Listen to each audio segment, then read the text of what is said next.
In last Sunday's gospel, Jesus was talking to the multitude of the people, and he was expressing and telling them where they would find hope and life. He shared how that when Israel was brought out of Egypt, how the God gave manna to keep them alive for 40 years. Then he expressed to them, saying, I am the bread of life.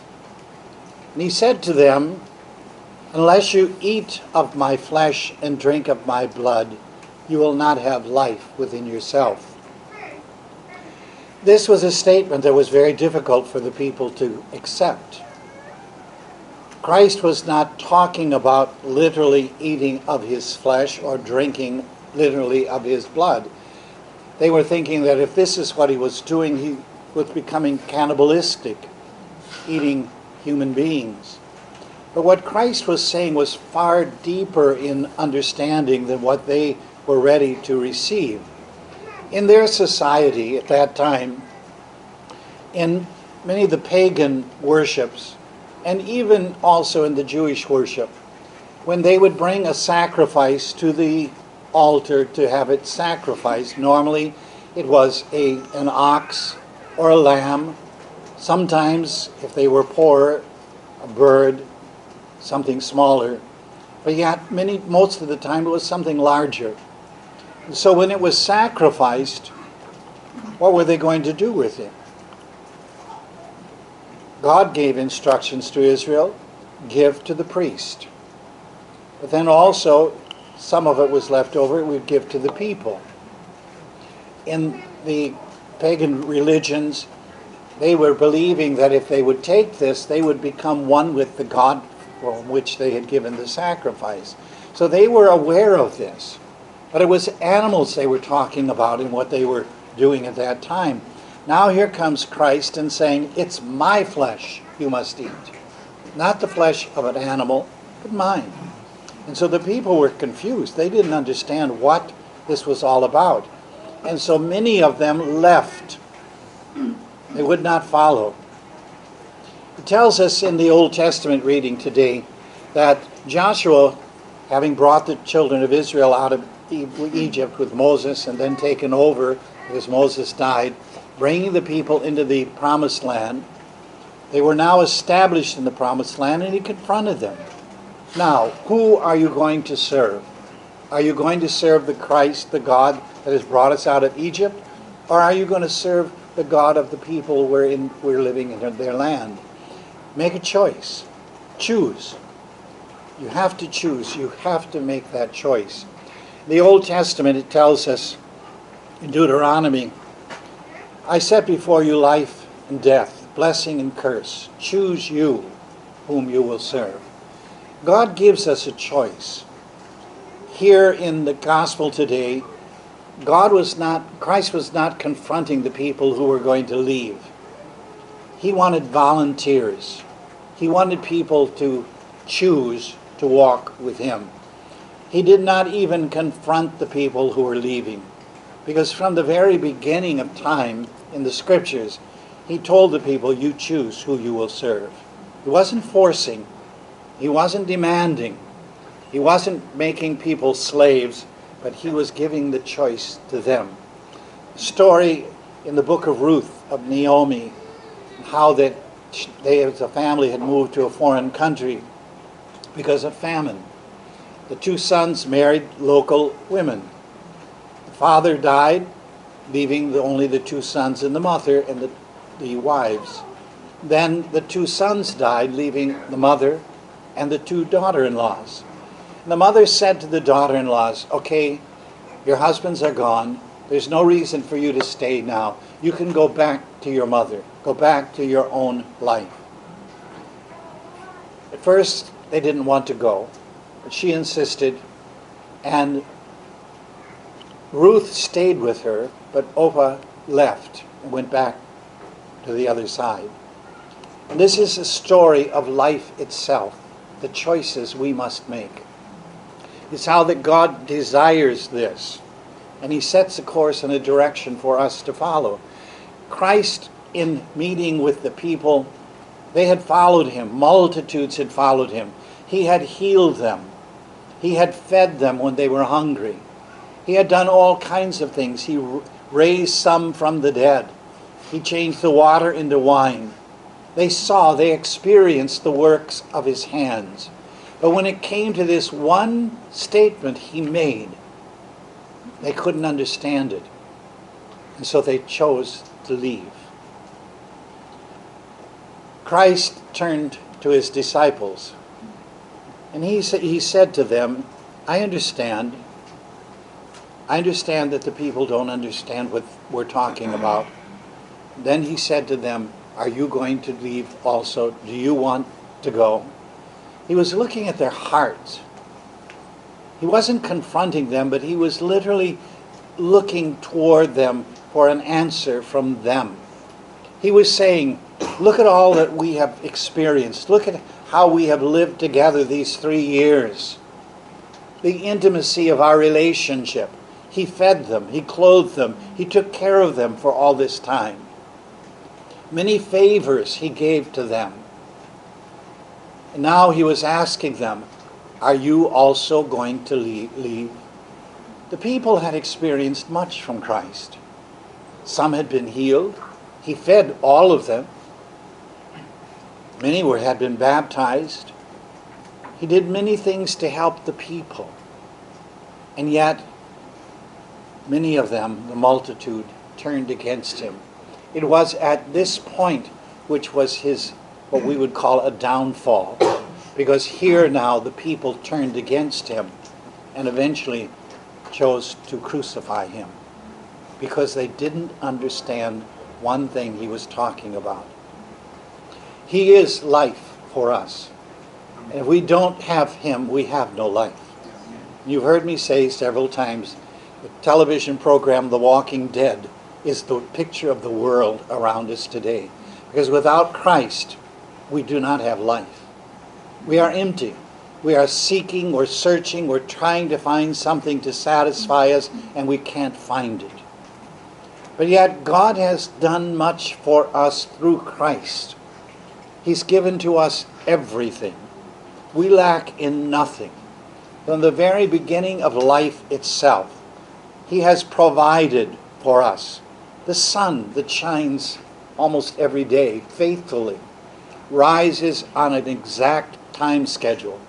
The rains, the air, the food that comes from the ground that he has created, the earth. All these things he provides for us. And he challenges us. Are we going to turn against him? Are you going to choose to walk with me? Or are you going to go another way? You can imagine perhaps some of the thoughts he was thinking at the time. Having given so much of his time, because the scriptures prior to this tell how that he didn't even have time to eat some days. He couldn't rest because the problems of the multitude were so great. He was ministering constantly, and yet they turned against him. How frustrating that is. You know, if you've never had a friend that was close and then all of a sudden turned against you, you don't understand the pain Christ was perhaps going through. When you've done so much, you've given your life, you've done so much for them, and yet they turn against you. They attack you.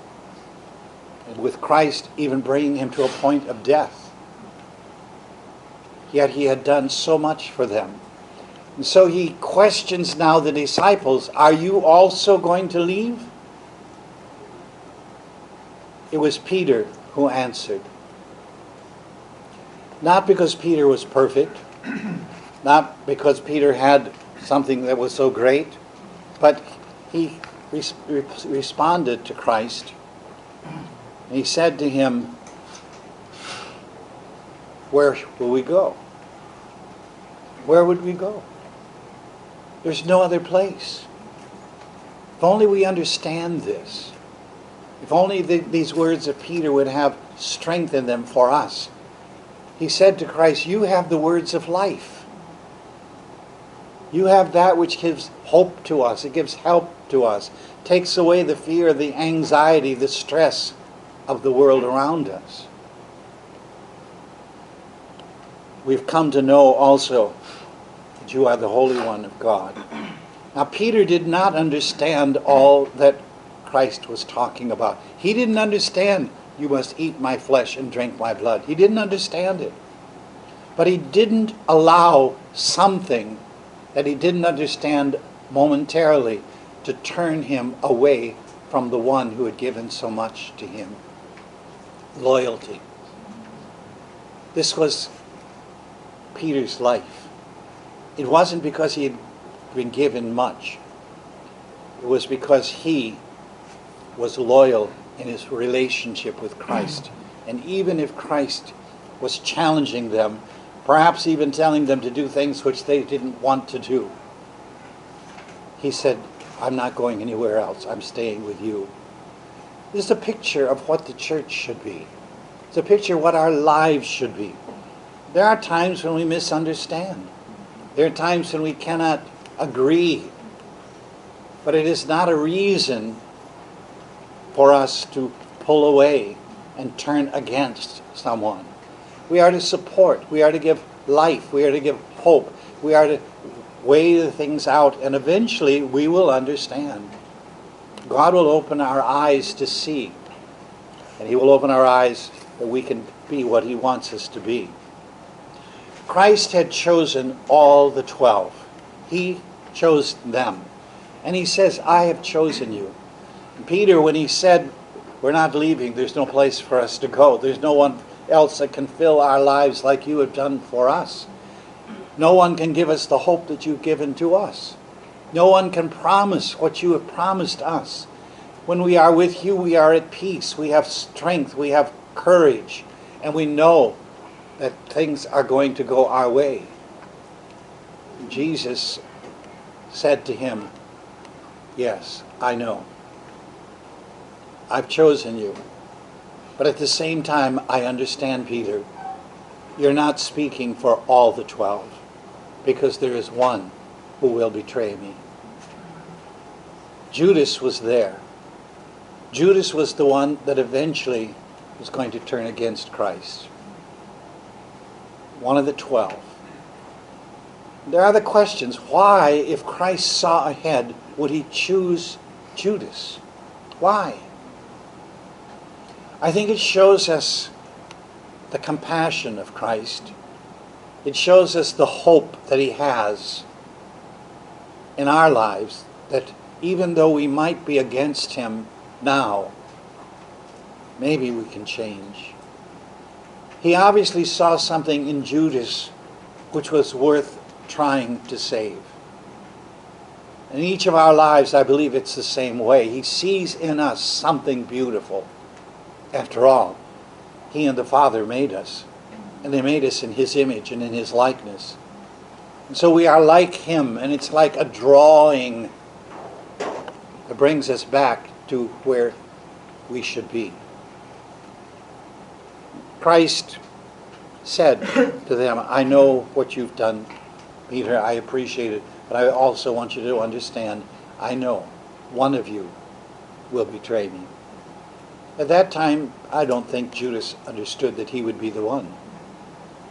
It hadn't grown in him yet. There was something within him, yes, but it hadn't come to that point where he was ready to do something like that. In our lives, we also must choose. Scripture says, choose you this day whom you will serve. We have to have something that we serve. We are created to be dependent. We are created to make a choice. And whether or not we think we have made a choice, we make choice. If we are not walking with Christ, we're choosing to be against Him. We say, no, I'm not against Him, I'm just not for Him. You've chosen to be against. There is no neutral point. It either you're with me or you're against me. Many times the gods that we serve, or we choose to serve, we don't even realize that they are controlling our lives. Greed, lust, fame, money, self, pride. Sometimes we're driven by pride of self. That's our God. We are not without a God. Even if we think we have none, we have. We've chosen to whom we will serve. We serve with our life the world around us. We serve to make fame for ourselves, to make fortune for ourselves, whatever it may be. Jesus had said earlier in the writing of John chapter 6, "No one can come to me unless the Father who sent me draws him." He also repeats that then also in the latter part of this scripture when he says in the 65th verse, "For this reason I have said to you that no one can come to me unless it has been granted him by the Father." The Old Testament also says these things. Jeremiah chapter 31, the Lord appeared to him from afar, saying, "I have loved you with an everlasting love. Therefore, I have drawn you with loving kindness." I have drawn you with loving kindness. St. Augustine, many generations later, and many generations past from us, he said when the scriptures said this word draw or chosen, it literally means drags.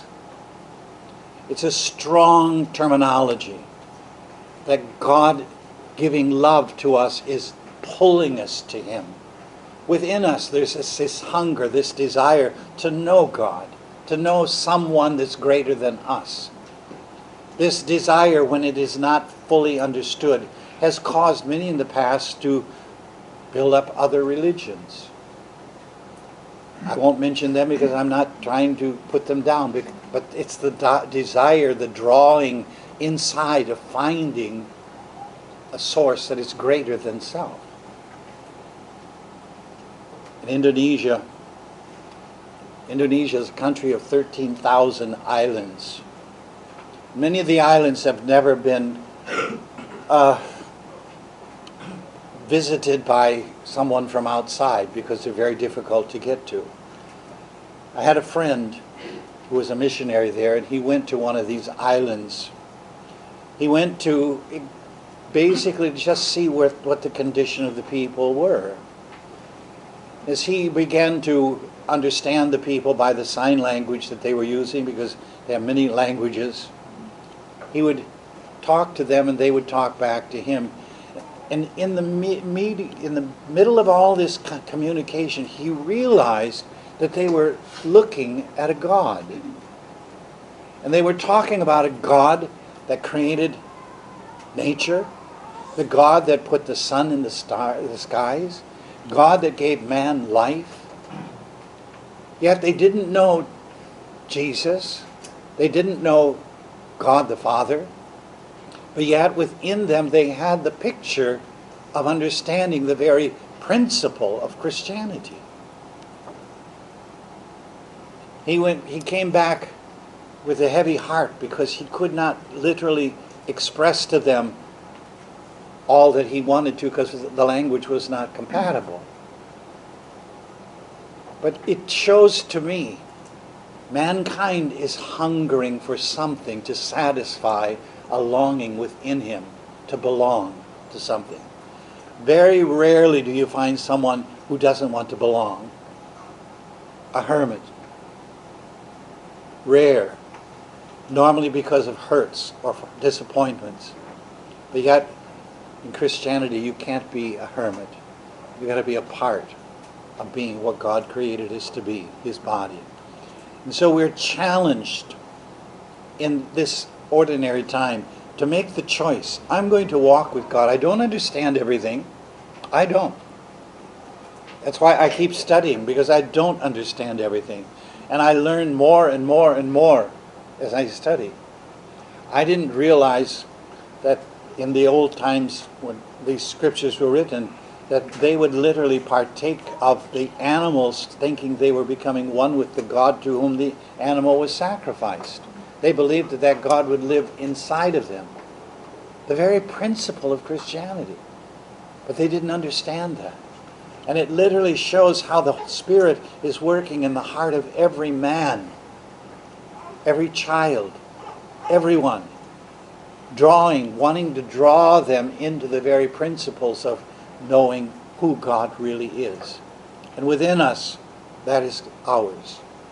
And it draws us, it drags us with His kindness. His kindness.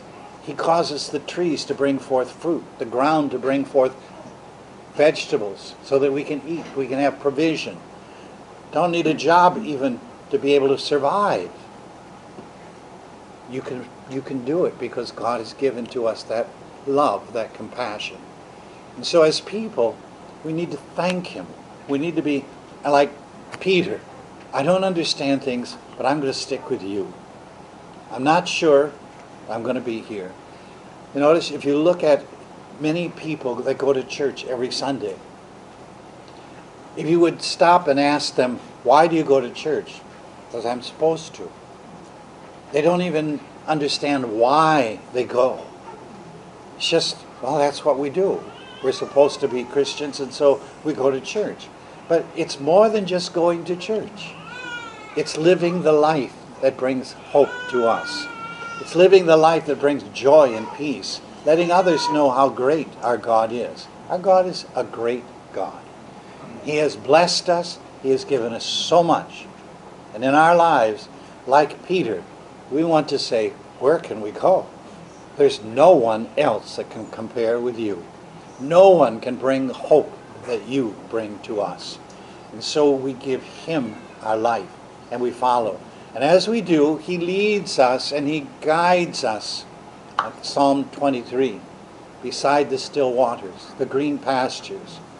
And in the middle of our battles with the enemy, He feeds us at a feast with aged wine and marrow, the great banquet with God in our lives.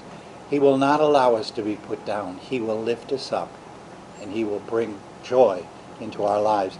And so today we're challenged to make that choice. In ordinary time, we are to live out that life, the life He created us to be. Remember, we were created in His image and likeness.